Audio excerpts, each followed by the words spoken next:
Feliz sábado. ¿Cómo estamos? ¿Estamos bien? ¿Estamos animados? ¿Sí? ¿Contentos porque es sábado? ¿Contentos porque es fin de semana largo? También, ¿sí? Vamos a ser honestos. Uno dice, uy, qué lindo. El lunes, no digo todos porque a lo mejor a algunos le toca trabajar, pero a lo mejor la mayoría de nosotros podemos tener la oportunidad de distendernos un poquito más. En mi caso tengo familia en casa, ¿sí? Mi hermana, mi cuñado, mi sobrina. Ellos quedaron allí descansando. No son adventistas, lamentablemente, ¿sí? Llegaron ayer a la tarde-noche, así que bueno, estaban durmiendo todavía. Vinieron desde San Francisco, provincia de Córdoba, el lugar donde soy oriundo, ¿sí? Aunque ya me han dicho, vos sos un cordobés, pero no tenés tonada, ¿sí? Y es verdad, porque allí en la ciudad de San Francisco tenemos una particularidad interesante. ¿Y cuál es esa particularidad? San Francisco está en el lado este de la provincia de Córdoba y hay una calle que divide, que se llama Camino Interprovincial, que divide dos ciudades y dos provincias. Entonces uno cruza la calle y está en frontera provincia de Santa Fe. Es como que si en esa calle que está ahí, cruzamos, estamos en otra ciudad y en otra provincia, con otro municipio, con otras reglamentaciones. Y si uno cruza para este lado, está en San Francisco, provincia de Córdoba. Y de hecho estamos más cerca de la ciudad de Santa Fe que de la ciudad de Córdoba. Así que es por eso que no tenemos ese cantito que es tan gracioso a veces, ¿no? Porque llama la atención.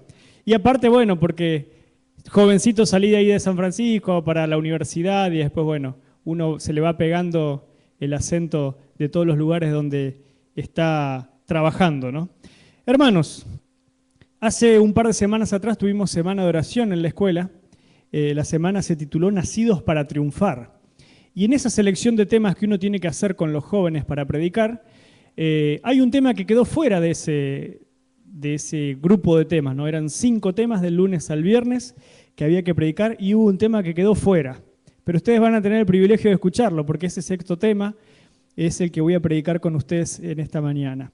Los invito a que abramos en el libro de Romanos, capítulo 8, versículo 37. Este texto es el que le da origen a este tema, Nacidos para Triunfar, y nos deja un mensaje del todo interesante. Allí el apóstol Pablo dice en Romanos capítulo 8, versículo 37 lo siguiente: antes, en todas estas cosas, somos más que vencedores por medio de aquel que nos amó. El apóstol Pablo nos dice a través de este texto lo siguiente: vos sos un vencedor, vos sos un triunfador. Pero ese triunfo que nosotros podemos obtener no es un triunfo propio, no es algo que yo puedo obtener por mis propios méritos, porque allí el apóstol Pablo deja muy en claro que nosotros somos vencedores por medio de aquel que nos amó, gracias a nuestro Señor Jesucristo. Y la verdad, mis queridos hermanos, es que todos queremos ser triunfadores en esta vida. A nadie le gusta o le gustaría que lo cataloguen como un fracasado. Imagínense que uno viene por la calle, allá va el fracasado, allá va el frustrado, ¿no? Nadie quiere ser un perdedor en la vida. Todos queremos ser triunfadores. Un estudiante se presenta a un examen y no se presenta para sacar la peor nota, ¿sí? En el fondo del corazón, aunque algunos estudiantes no se preparan, y lo vemos a diario allí en la escuela, en el fondo uno no quiere ser el peor, ¿sí? Por ejemplo, un atleta sale a correr y termina la carrera y salió último. Y dice, ¡ay, qué felicidad! Salí último. No, no es así. Otro ejemplo tenemos, una persona que busca trabajo, sale a buscar trabajo, no lo consigue y vuelve feliz a su casa por no haber conseguido ese trabajo.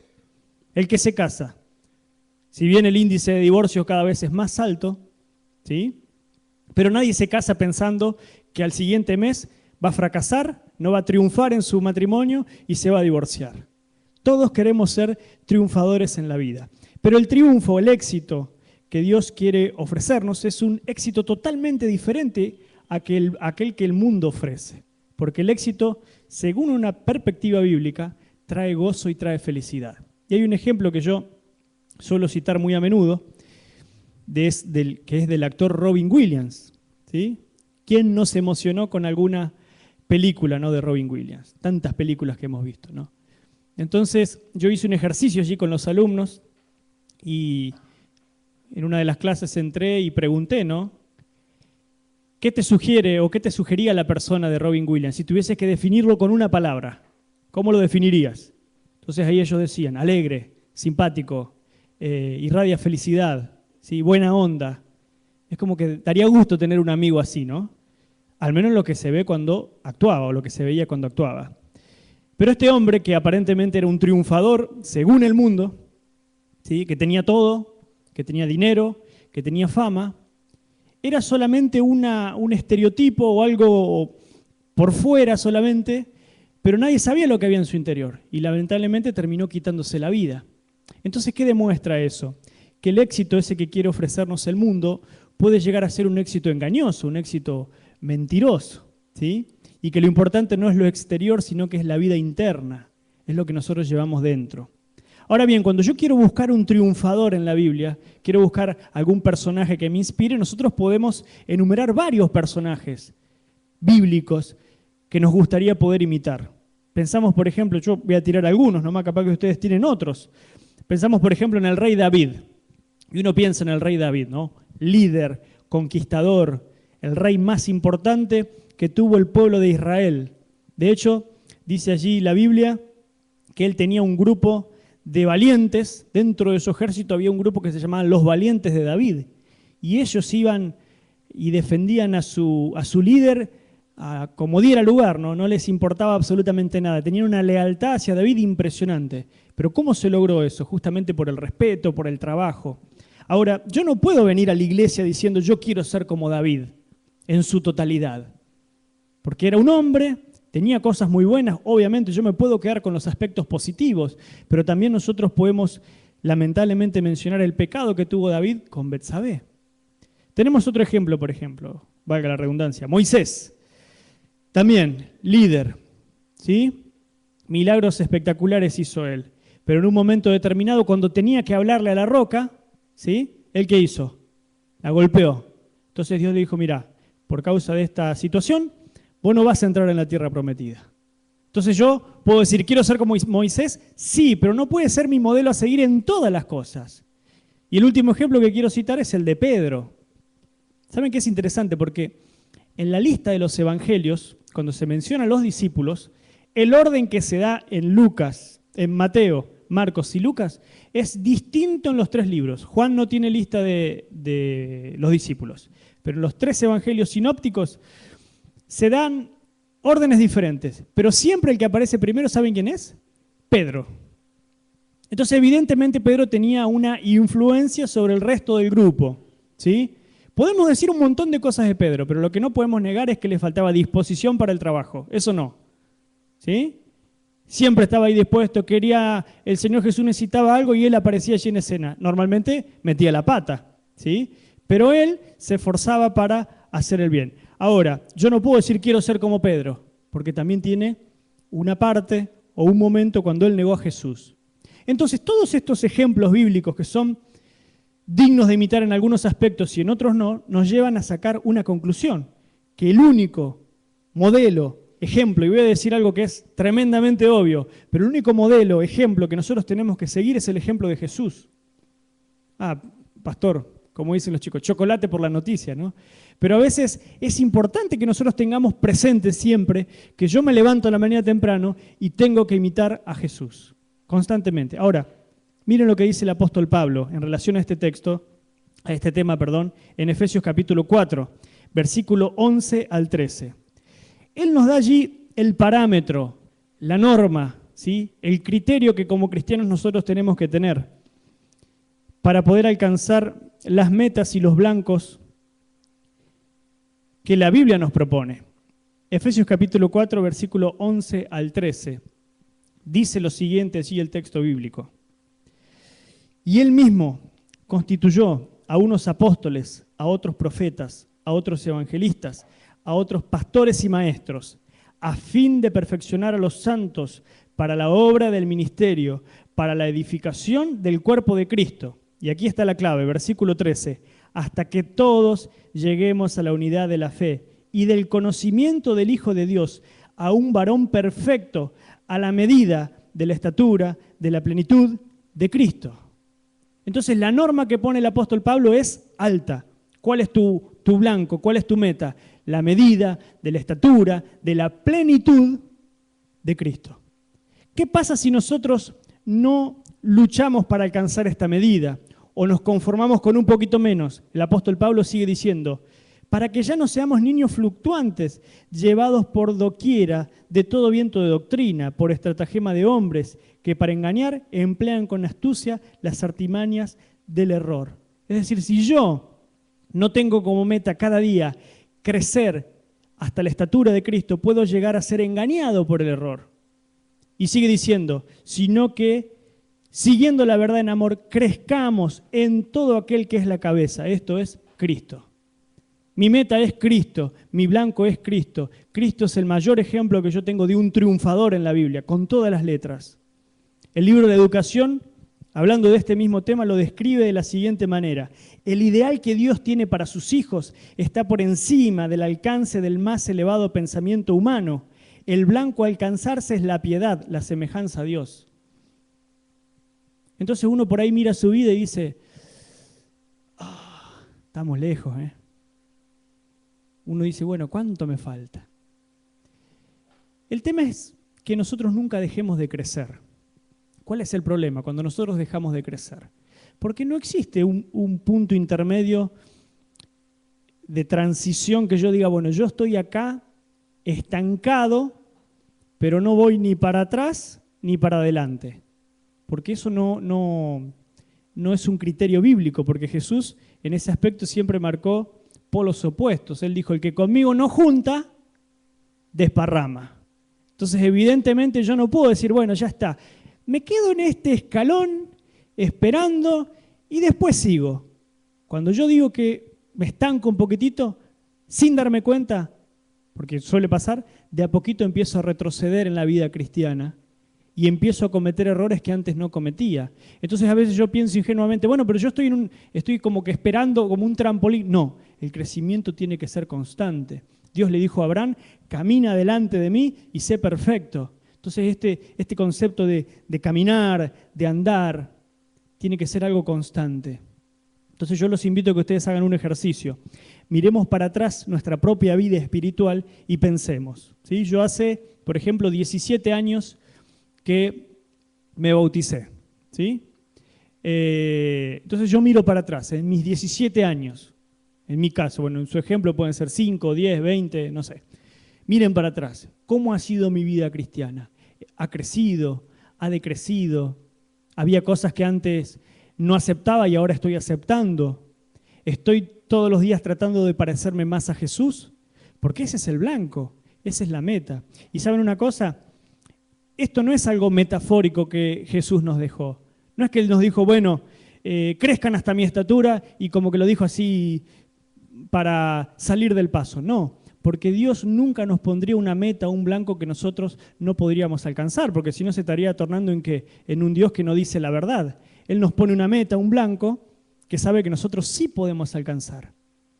Ahora, ese blanco y esa meta es continuo, va a ser continuo aquí en esta vida y cuando lleguemos al reino de los cielos, vamos a seguir creciendo, ¿sí? Pero el detalle está en que nosotros podamos crecer. Queremos ser triunfadores en la vida, tenemos que crecer en todos los aspectos, en todas las áreas de nuestra vida. Ahora, pensando un poquito en Jesús, 6 pasos o 6 momentos, 6 marcas en la vida de Jesús que lo marcaron como un triunfador, ¿sí? Fue cortita la vida de Jesús, ¿sí? 33 años, breve, pero la influencia que dejó dura hasta la época y durará por la eternidad, aún en los ateos.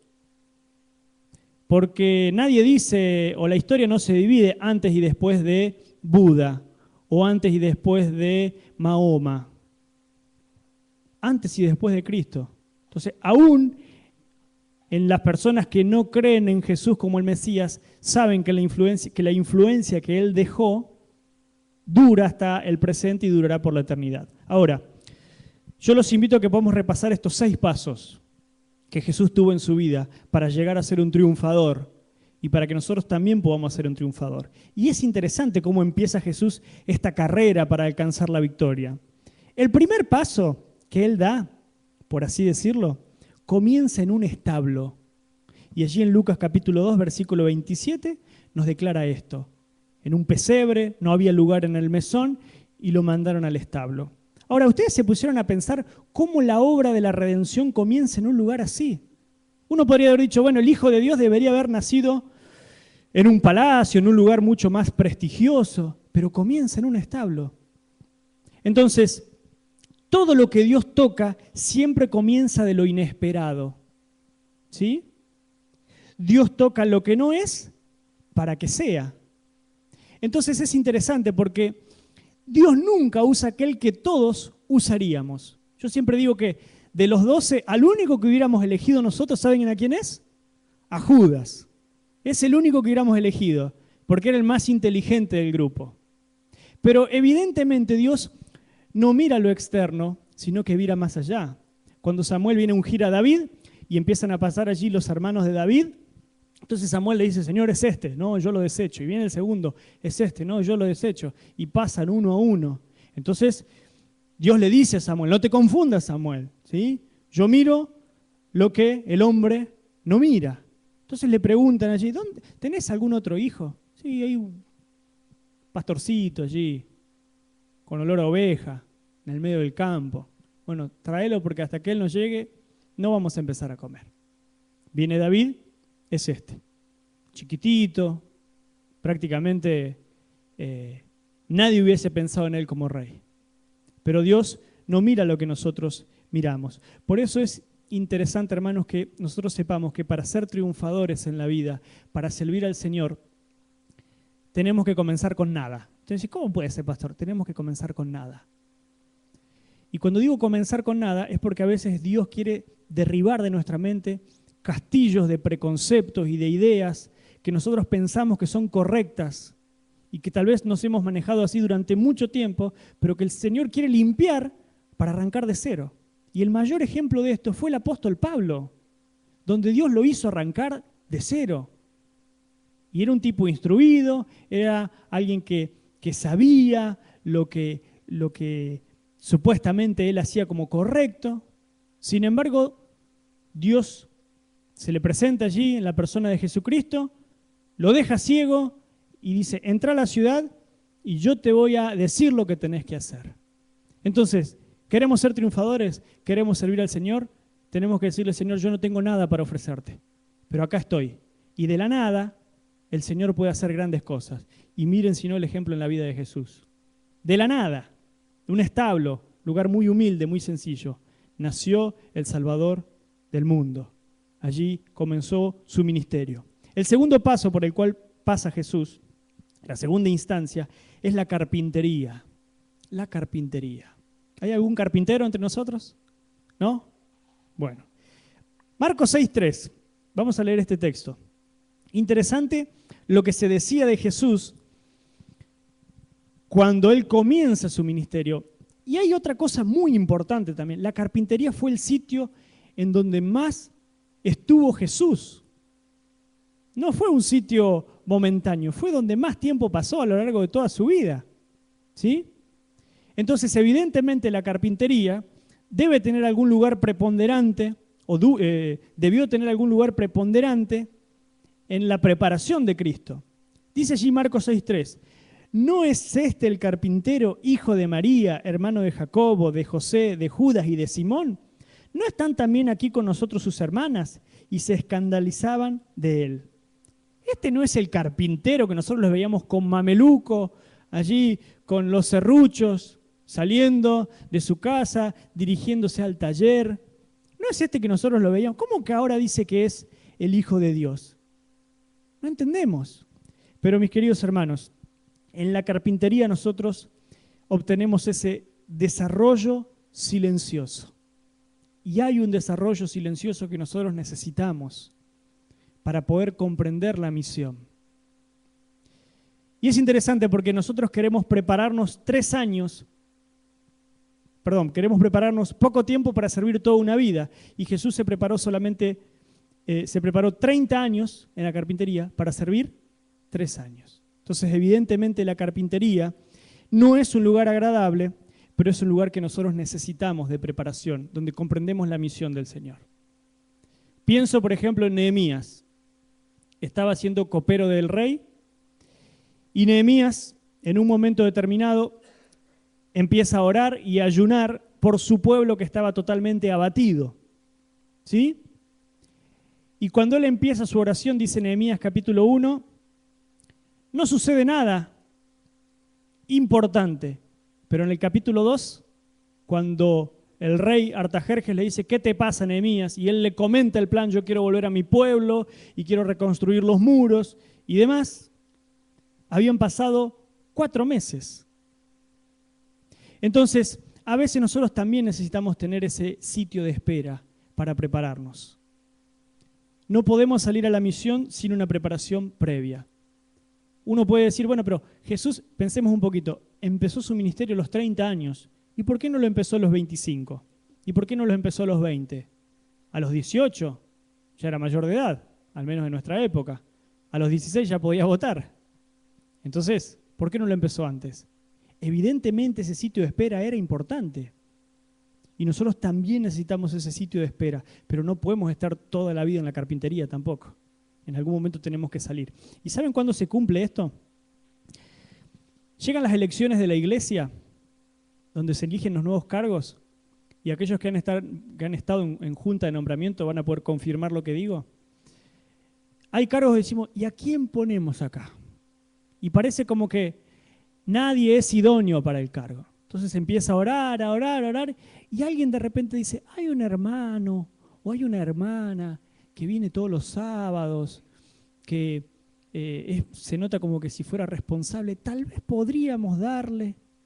Y ahí como que medio con dudas, y bueno, vamos a darle. Entonces se le asigna el cargo y después hace una obra espectacular. Entonces nosotros decimos, ay, ¿cuánto tiempo hemos perdido y no le dimos un cargo antes? No, mucho cuidado. Hay un sitio de espera, un sitio de preparación. ¿Sí? Ahora, Jesús pasó a una tercera instancia, un tercer paso. Y cuando Jesús sale de la carpintería, no se va directamente a hacer milagros, sino que él necesitaba antes pasar por el Jordán. Y el Jordán es la presencia de Dios en tu vida. ¿Recuerdan el bautismo de Jesús? Jesús va al Jordán, prácticamente como que lo obliga a Juan el Bautista que lo bautice. Juan el Bautista se negaba hasta que finalmente accede y lo bautiza. Ahora, el paso del Jordán es la unción del Espíritu Santo. Y eso se da en el momento del bautismo, pero también se da todos los días. Y mis queridos hermanos, es imposible ser un triunfador según el criterio de Dios si no tenemos el Espíritu Santo.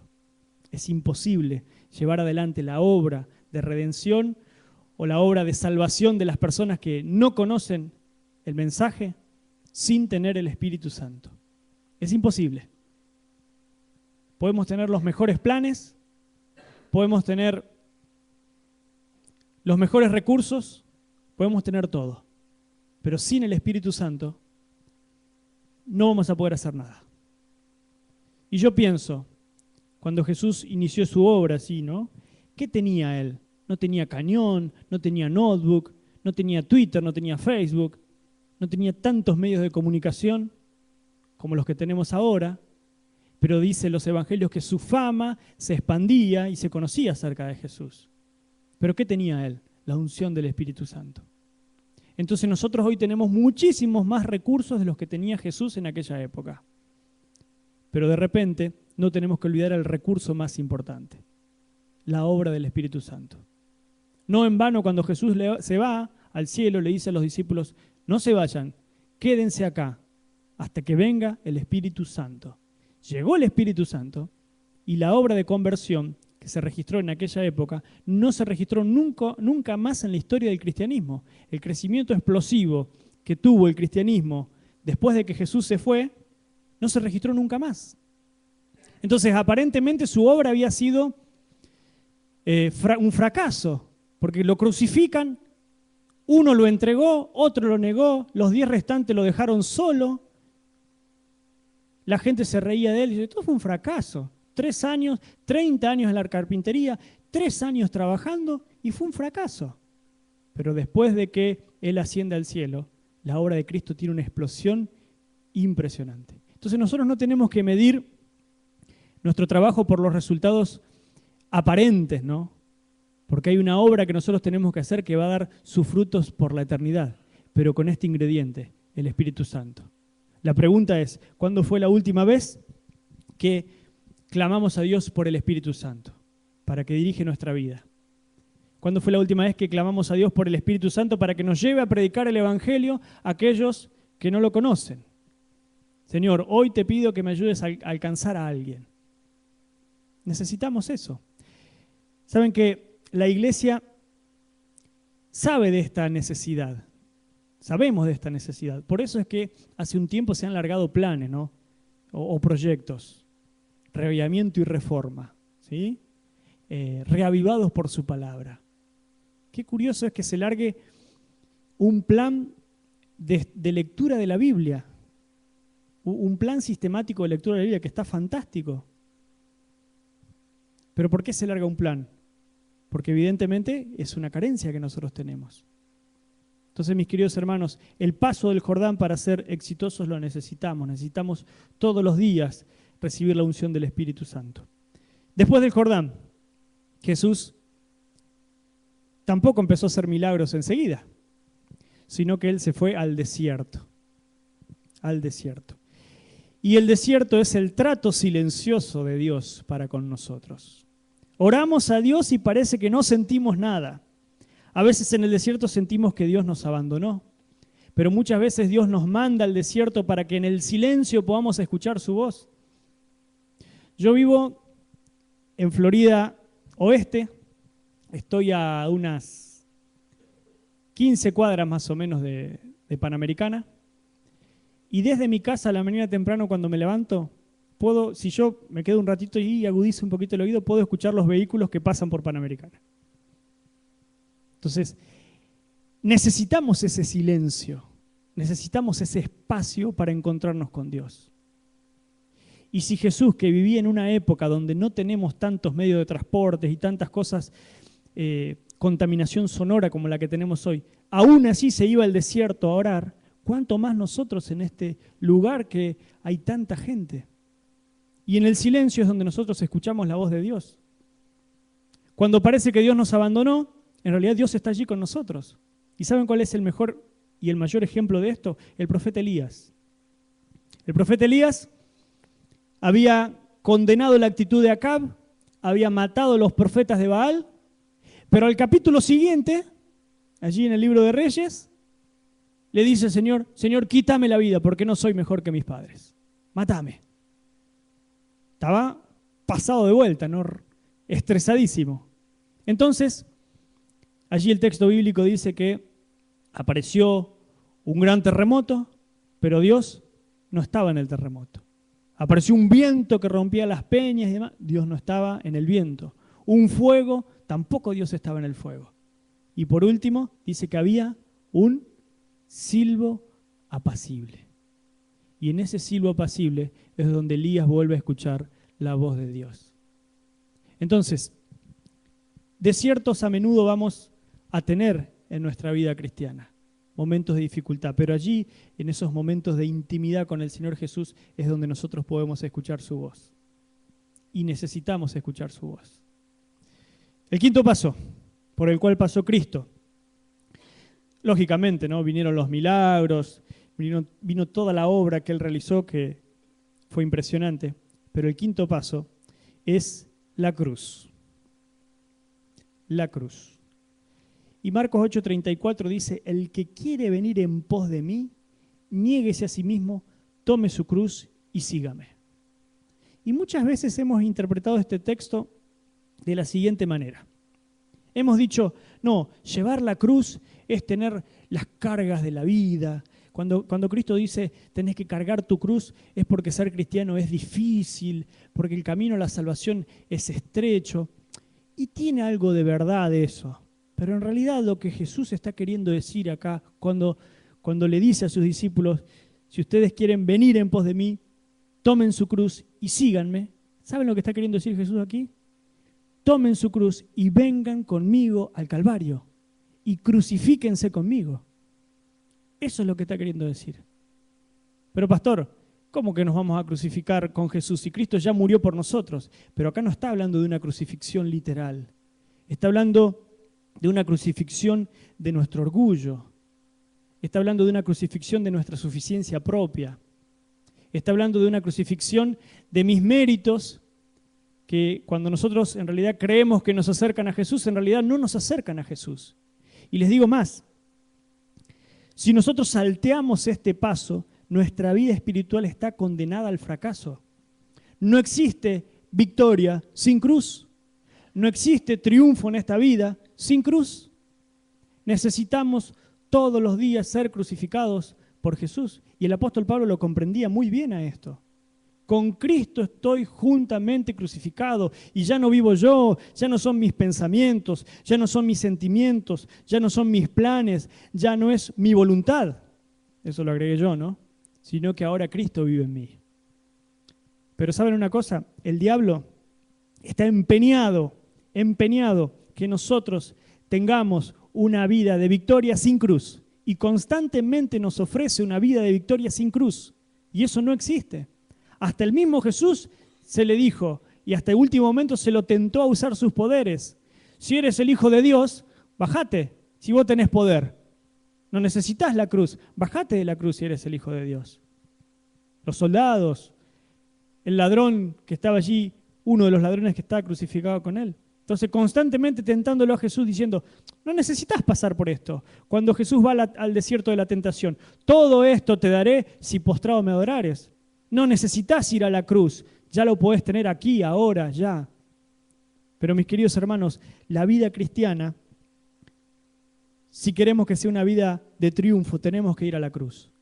Tenemos que crucificar allí nuestra voluntad. Y eso es lo más difícil, es la batalla más grande que nosotros tenemos que debatir todos los días. Todos los días mi corazón pecaminoso me lleva a mí a hacer mi voluntad. Pero Jesús me dice, no, tu voluntad no. Tu justicia, dice Isaías, es trapo de inmundicia. Tenés que entregarte. Tenés que entregar el volante. No manejes más, déjame manejar a mí. Y a los que nos gusta manejar, cuando alguien nos agarra el volante de nuestro auto, empezamos, ¿no?, a objetar, ¿no? Primero no lo queremos largar. Y cuando lo largamos, a dar indicaciones. Frená, doblá, vení, no se puede así. Y a Jesús también le hacemos lo mismo, ¿no?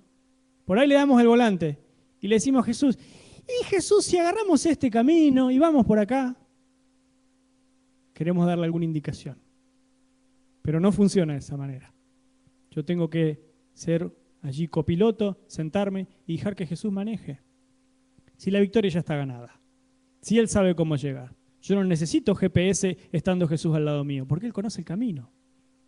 Pero es un paso que nosotros no debemos saltear. Y el último paso, mis queridos hermanos, es el paso de la tumba abierta.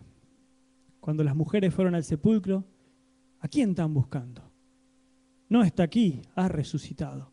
Acuérdense de las palabras que habló mientras estaba con ustedes. Háganlo saber a los discípulos. Y las mujeres allí salieron corriendo, ¿no?, para hacérselo saber a los discípulos. Y la tumba abierta de Jesús sigue predicando a través de los años. Y fíjense que su vida fue una vida corta, fue una vida breve. Yo voy a cumplir 33 años ahora, dentro de un mes y un poquito más. Y el otro día pensaba, fue la vida que vivió Jesús mientras estuvo aquí en la tierra. Y para mí, yo miro para atrás y digo, bueno, es poquito, ¿no? Pero aunque fue poquito en años, fue suficiente para marcar una influencia que dura por la eternidad y que va a durar por la eternidad. Entonces la pregunta es, ¿qué influencia nosotros estamos dejando? Un triunfador siempre deja una influencia. Cuando ya no está, nos acordamos de él y decimos, fulano de tal hizo tal cosa, fulano de tal hizo tal cosa. Hay un dicho que me encanta que dice, muchos pisan el camino, solo algunos dejan huellas. Muchos pasan por acá, muchísimos. pero solo algunos dejan huellas. Ahora la pregunta es, ¿qué huella vos estás dejando? ¿Qué legado estás dejando? Si Dios te llamara al descanso mañana, la semana que viene, ¿qué se diría de vos allí en el funeral, ¿no? Que de paso no te vas a enterar, ¿no? Pero, ¿qué se diría de vos? ¿Trabajó, no trabajó? ¿Fue una buena persona, no fue una buena persona? Normalmente no existen muertos malos, ¿no? Esa es la realidad, ¿sí? Nadie se le ocurre pararse a un lado de un féretro y decir, era un desgraciado, qué sé yo. No, no se dice eso. Pero en el fondo, les voy a contar dos experiencias. Me tocó oficiar un funeral de un hombre que antes de oficiar no me enteré de todas las cosas y después cuando volví a mi casa venía con un hermano y me contó cómo había sido la vida de él. Yo no lo conocía porque estaba llegando al distrito y era esposo de una hermana adventista, pero él no era adventista. Entonces, bueno, yo hablé dentro de mi desconocimiento de muchas cosas, ¿no? Entonces después me puse a pensar, bueno, a ver, a lo mejor hubiera habido muchas cosas que no tendría que haber dicho, ¿no? Pero les cuento el otro caso que lo he mencionado allí en la escuela también. Un pastor llega a oficiar un funeral. Y bueno, ¿qué hacemos los pastores cuando vamos a oficiar un funeral? Vamos, nos dirigimos a los más cercanos, ¿sí? En este caso era un hombre que había fallecido. Este pastor fue a hablar con la esposa, con la hija. Y bueno, y uno cuando va a dar el mensaje final, una frase típica, ¿no?, que los pastores solemos utilizar es, vamos a recordar los aspectos positivos, ¿no? Entonces este pastor allí con buena voluntad se acercó, saludó, dio el pésame, las condolencias y demás. Y entonces le dice, hermana, vamos a recordar los aspectos positivos que tenía su esposo. Entonces la mujer lo mira y dice, ese viejo no tenía nada bueno. Tremendo. Entonces estaba la hija al lado, ¿no? Y la mira a la hija como diciendo, ¿vas a contradecir a tu mamá? Decime algo. Sí, mi mamá tiene razón, porque era un viejo, ta, ta, ta, ta, ta, ta. Entre las dos lo liquidaron, lo volvieron a matar, ¿no? Más o menos. Entonces uno piensa, ¿no? Yo pienso, digo, ¿qué vínculo más cercano puede existir que el de tu esposa y de tus hijos? Aquí en la tierra, ninguno. Es el vínculo más cercano, o uno de los vínculos más cercanos. Ahora, si un padre ha dejado ese legado para una esposa y una hija, es terrible. El pastor terminó diciendo, bueno, deme la fecha de nacimiento, por lo menos. Claro, no le quedaba otra, ¿no? Pero es tremendo, hermanos. Es tremendo. Por eso es que si nosotros queremos ser triunfadores, tenemos que mirar a Jesús. Ese es nuestro blanco, nuestra meta, ¿sí? Ir paso a paso. Comenzar de la nada, en el establo, tener ese sitio de preparación, la carpintería, allí donde dimensionamos de a poquito la obra que Dios tiene para nosotros, recibir cotidianamente la lluvia del Espíritu Santo, pasar por el Jordán, no en el momento de nuestro bautismo, sino que todos los días tenemos que pasar allí. Vamos a pasar por el desierto, y en el desierto, aunque parezca que Dios nos ha abandonado, tenemos que tener presente de que Dios está allí, y en ese silencio quiere hablarnos. Sí o sí, inevitablemente tenemos que pasar por la cruz. Sí o sí. No podemos saltear ese paso. Y por último, nuestra influencia con esa tumba vacía como fue lo de Cristo, va a dejar marcas positivas en la vida de aquellos que nos rodean. Un último texto, Apocalipsis 14:13. Dice allí el apóstol Juan, oí una voz que desde el cielo me decía, escribe, bienaventurados de aquí en adelante los muertos que mueren en el Señor. Sí, dice el Espíritu, descansarán de sus trabajos porque sus obras con ellos siguen. Si el Señor Jesús nos mantiene con vida hasta su venida, alabado sea su nombre por eso, pero si tenemos que ir al descanso antes de su venida, que las obras que hicimos mientras estábamos en esta tierra sigan, ¿sí? Sigan. Sus obras con ellos siguen. Su tarea tiene fruto, como fue con Jesús. 33 años, pero su obra con él sigue y seguirá.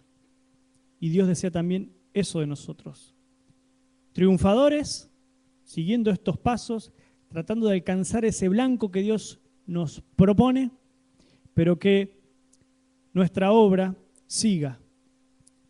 Y ni más ni menos para que otras personas puedan conocer el mensaje de la salvación, nada más.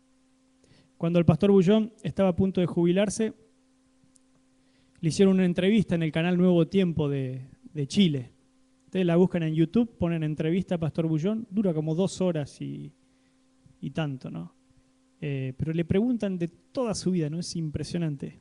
Pero cuando termina la entrevista, el periodista le pregunta, Pastor Bullón, ¿cómo quisiera que lo recuerden a usted? Y él dice, como un siervo de Dios, como un hijo de Dios. Y yo creo que eso debería ser el anhelo de todos nosotros, que seamos vistos y reconocidos como siervos triunfadores de Dios. Que Dios nos bendiga, hermanos, y que podamos alcanzar ese blanco que Dios nos propone. Amén.